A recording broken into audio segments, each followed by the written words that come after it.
Welcome to the Cross Border Interviews. I am your host, Christopher Brown. In today's episode, we recently ventured to Brandon, Manitoba amidst the buzz of the 2024 Association of Manitoba Municipalities Conference. Amidst the vibrant energy of the event, we seized the opportunity to engage with local elected leaders hailing from across Manitoba. Though this episode may be briefer than our standard episodes, its significance remains undiminished. We delve into the pressing issues confronting communities firsthand, amplifying the voices of municipal leaders and offering insights into the diverse challenges faced by local governance in Manitoba. So we'll be right back after a quick message with cross-border interviews featuring Town of Beausejour Mayor Ray Schirle. Ray, thank you so much for doing this. Greatly appreciate it. I want to start by asking a simple question, but a very important question for this show, and that is, where did your sense of duty to serve your community come from? Well, I first started, before I decided to run for mayor, I was volunteering on multiple committees in our community, and I seen the growth. I'm also a business owner in our community, and I could see that we were working with our development corporation. We were really skyrocket and getting development going in our community, and I personally felt that I had a good opportunity, and I had a lot of good people that were running for council, that we could bring Beausejour to the next level. So this is my second term now, and I'm really enjoying it. I mean, there is those days with challenges, but I'll be quite honest, the benefits weigh out the challenges, and seeing our community grow is excellent. What was it about the municipal level for yourself? Because you could have chosen giving back through volunteerism, through nonprofit, but at the end of the day, you chose to go the municipal route. Was there a desire to give back at that community level, or was there something else going on in the community at the time when you decided to put your name forward? Take me through the process of finally making that decision to say, okay, if Ray's going to make an impact, it's going to be at town council. Yeah, again, it was one of those decisions. It was a big decision. I mean, I had to sit down with my family and my wife, and I'm very fortunate I have great support from my family to take this role, because it does take up a lot of time. But again, I could see we were becoming a little bit stagnant. Some of the past council didn't want to see quite the growth direction that some of the rest of us wanted to see. And we were having problems. If we weren't starting to grow, we were going to start losing our hospitals, our hospital in the community, and some of the other businesses. So I didn't want to see that happen. And again, I was looking forward to a future where if the town is growing, my kids will stay there hopefully, and have the opportunity to return to or stay in our community, live in our community. And when I'm looking at all my friends and family, that was very important to me. So that was my biggest deciding factor. I think there was an opportunity, and then going from a volunteer role to going to a mayor role, it enabled me to actually have a lot more conversation when it came to ministers and federal government and provincial government. It opened up those doorways to help promote the community and get it really growing and on track. I want to talk about Beausejour as a whole now. And before I do, I want to preface this conversation by saying this is a conversation between the mayor and myself. And for those who are listening to this or watching this at a later date, this is not a motion of council, a decision of council, or policy of council. But in your opinion, what is the biggest challenge facing Beausejour today as of this conversation? I think one of our biggest challenges is finding employers and employees to fill the employment opportunities in our community as we grow. Affordable housing, we're seeing that's becoming an aspect that we're running into, and available housing. We have been working with a pile of developers now to help combat some of those concerns and moving forward and trying to redesignate land, and working on our development plan and a bunch of different aspects like that. Our industrial park, we've just expanded to help get more growth in our industrial areas. So that's been actually going very, very well for the town of Beausejour over the last 3-4 years. We've probably doubled our industrial park size. We'll get, again, bringing a lot more employees and people to the community. Some of the biggest challenges, though, we're still struggling with, it's probably our biggest stuff, is infrastructure. We're building a new water treatment plant right now, and we're redoing our Park Avenue project, but everything's under the ground. It's getting timed out, and we've sat and done some big-time programs, and past council have also a sewer realigning, and now we're starting to look at also starting to reduce some of our water realigning and water changeover and the piping and stuff like that, because it is at its life cycle, and if we don't start planning for this, we're already behind the 8 ball a bit on that stuff. So it brings up a good question, because when I speak to municipal leaders from across Manitoba and even across Canada, infrastructure is their big concern. And you and I both will sit here and understand that if we look outside, we see the prices of everything going up. and municipalities cannot run a deficit. You can only balance your budget. You can have you can pay off debt, but you cannot run a deficit every year. How do you address the infrastructure challenges as a community, understanding that people are struggling right now? They're out there who are living paycheck to paycheck, and you can't do those infrastructure upgrades on the backs of them, but you have to, or that 8 ball is not going to be an 8 ball anymore. It's going to be a 16 ball, and you're going to be even further behind. And it's, that's a very good question, because it's on my way here today, I was talking to my CEO, and we were actually talking about that, is when is the wall going to hit? Unfortunately, Beausejour has started doing a lot of its infrastructure updates already. Are we still behind to where we want to be in the future? I believe so. We've been working really strongly at building our reserves and really taking bites out of the projects as we keep going. Like, for example, we put $100,000 to $150,000 a year in the sewer relining. That's been being done for the last 9 years. Now we're getting to a bunch of stuff with our water main renewals. But again, it's by borrowing, and I'll be quite honest, we're hoping that the federal and provincial government is going to keep working with us when it comes to, granting processes, and working with the Water Stewardship Board has been wonderful so far for our community. They've been helping lots of $50 dollars and $1/3 with ISIP funding with the federal government. But at the end of the day, without those supports, I don't think municipalities will be able to come back ahead of the infrastructure curve. We were literally talking a few days after the provincial budget was tabled. The federal budget is going to be tabled on April 16th. I want to talk about the provincial budget, if you don't mind, and ask the political question. Was there anything in there for Beausejour that gives you sense that the issues that you're facing are going to be addressed? Well, I think I was very happy with the provincial budget. I mean, we never knew what was going to come out of it. You're always worried about that. Some salary changes. There was some increases on municipal dollars, and there was also increases to help us with things like our fire trucks. And we've received a grant. Actually, we're very fortunate. We received a grant last week towards our new fire truck purchase. So I'm very happy to see that they haven't cut a lot of municipal funding out, because the reality is the municipalities have to have that funding. We're the groundwork of what goes on in our province. The provincial level has to oversee the top line of things, but we have to take care of all the stuff on the bottom. So I was quite happy with the budget coming out. There was increases in every part of the aspect.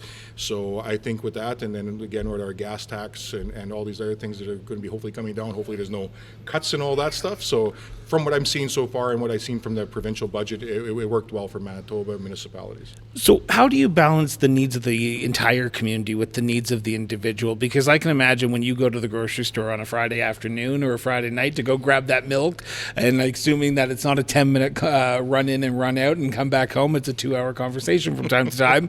When you get stopped and get asked questions about the individual needs of your community members, whether it be potholes, whether it be park upgrades, service level upgrades, you have to balance those with those infrastructures, those wastewater. How do you see yourself, and I say you as the royal you, as you in council, addressing both the individual need and the community needs, understanding that you have a very small pot to play in? Again, I think lots of it is just education. I go for lunch, and I'll be honest, I usually get asked 2-3 times at lunch, what's going on, or somebody has a pothole in front of their house or something like that. And again, too, we worked really hard with our public works to address those personal concerns. But lots of it's education in our community, just explaining to the ratepayers, this project's coming up, this is what it's costing. This project's coming up, this is what it's costing. This is what's going to cost you on your tax bills. We're just finishing up our budget right now for this year, and we take analysis of a $300,000 house, what your increase is going to be from last year, what your assessments are going to be. So I can honestly say I hear lots of communities where the mayors and reeves and their councils are really bombarded with heavy questions. In our community, I got to say, our community has been very, very supportive of the decisions the council's been making. I'm actually very, very lucky when I hear some of the other stories out there from some of the things that are going on. And I think a big part of it is we've been very, very open. I know sometimes people give me heck because I get back to people just about too fast. But on the other hand, I don't like people not knowing. I've been a person who's been in business all my life, and it's like, if my customers don't want the answer next week, they'd call me next week. So I think a big thing is, and my council all agrees, we all do that same thing, is a lot of knowledge, sharing what's going on, decisions, and explaining why those decisions are being made. Sometimes it's not the answers people want to hear, but at the end of the day, they come back to you and they're rather that you talk to them than ignored them. So I think that's where we're lots of those dealing with the personal issues at hand to dealing with overall infrastructure and our big cost funding. I mean, we got a $15 million water treatment plant going on in our community right now, which again, we got federal and provincial funding, but at the end of the day, we're still going to a $5 million loan on it. So it's going to affect the borrowing power of our community. But educating people now that, you're not going to use your water softeners no more. You're not going to be changing your taps every 3 years. All that offset the cost of what now you're going to be paying on your tax bill, and you're going to get a better quality product. So again, lots of it's education, I think. So it brings up it seems like you've listened to my show, and I'm pretty sure you probably haven't, but I would say that there's an apathy in this country when it comes to municipal politics. I truly believe that, and I'm not trying to paint a broad stroke when I say that, but I believe that the average resident is tuning out of what's going on at City Hall compared to what they were doing about 10, 15, even 20 years ago in the early 90s, late 90s. Do you see people understanding the jurisdictional role that the municipality plays, or are you getting more and more people asking you about federal and provincial issues? And now as mayor, because you are the closest to the person, they'll probably more likely know who their mayor is compared to their MLA or MP. So they'll ask you, and then you'll have to bring it up sort of through the ladder to talk to your MP or your MLA. Yeah, I think it's a big thing right now. I know even we talk about it at our council meeting. If we get 5 people in a council meeting, we're excited. And then we tell them they can't leave once they finish asking the questions because they finally got somebody that came in the door. But again, too, lots of that I hope is because you're doing the right job, because I do hear when things are going maybe not where the ratepayers want them in a community, they will be pounding on the door. But I do see, and that's something I have seen in myself from my first term to this term, where I'd be getting more of my questions asked about the community. I'm actually getting more questions of, what do you think of the new provincial government? What do you think is happening on the federal side? What do you think? Okay. Those questions have swung quite a bit more. I am hoping that we start seeing a lot of our elderly community have those everyday questions, but the younger next generation hasn't been. And I mean, I turned 50 this year, so I'm kind of hoping that we can get more younger people involved. One thing I have had that's a lot different than this term is, I mean, elections are still 2.5 years away, but it's amazing how many young people now have come to me and asking me what the role of being on council means and what it's all about, because they are already starting to think about how to get involved in their community, young family people, which I didn't see that the last term or talking with people previous to that. So I'm hoping that's a really good positive change, that the young people are starting to, I hate to use the word wake up, but realize that there's things going on in their communities, and if they don't start putting themselves forward as councillors and mayors or reeves, that they're not going to help make that change, right? So I wanted to flip the script a little bit here, and I asked you earlier on about the sort of the issues and the challenges of Beausejour. What does Beausejour get right? What is the thing that you come to AMM, which we're here right now, and you boast about what Beausejour's doing on in the community? Well, I don't think you got that long of a podcast, because once I get going on talking about my town, I'm pretty positive about our community. But Beausejour is skyrocketing right now. I mean, our developments have gone way up. Housing has gone up in sale of lots. Our industrial park has grown. One thing that Beausejour has been working on for years is a quality of life of living. So we have everything from our active transportation trails to our rec facilities to curling to ball diamonds to our working with our Legion to events of our community. I mean, some people say that they want to be a tourism community, and we actually have a group that we aren't a tourism destination. Say you're going to the beach or going to camping, but we are a tourism destination because we have so many big events in our community. Every month, pretty much, we have a major event, right from our fall fair to our heritage days to our car show. Our car show will bring out 5,000-6,000 people in one day. Right to our races, we have the December and March races, the Canadian Power Toboggan Championships, which brings people from all over North America. We are known and have received awards as the best, fastest racetrack in North America. We are actually the oldest racetrack and the only racetrack in North America that's 100% volunteer run, and one of the largest facilities in North America. So I mean, we had our March races here where we had over 300 entries from people right from the Yukon all the way down to Texas. That came to our facility in Beausejour. So I mean, when you have to be pretty proud of those kind of things, because not many people can say that they have those kind of events, and again, 100% run in your community by volunteers. And I've been on most of those committees I've talked about over the years, because I mean, it's a real positive to have that, and Is there sometimes struggles with getting volunteers? Yeah, but at the end of the day, Beausejour is just shining when it comes to all that. Like, we are really leaps and bounds moving forward when it comes to our entertainment and the quality of life that we're offered in Beausejour. So, final question for you here, Mayor, and I've got to ask, what makes Beausejour such a unique place to live, to work, and to raise a family?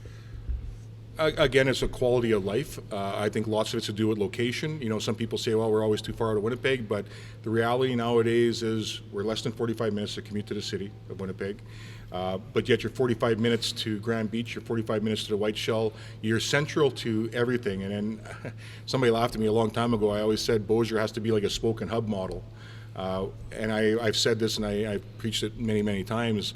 I mean, Beausejour needs to be the hub, and we need to take care of all the spokes that reach out from us. And we've done that. I mean, not just myself. I've had a lot of good people that worked with me with our Beausejour Development Corporation and groups that have helped me along with that to promote that in our community. But the reality is, you can be in Beausejour and be within an hour of all the entertainment in the world you'll ever see.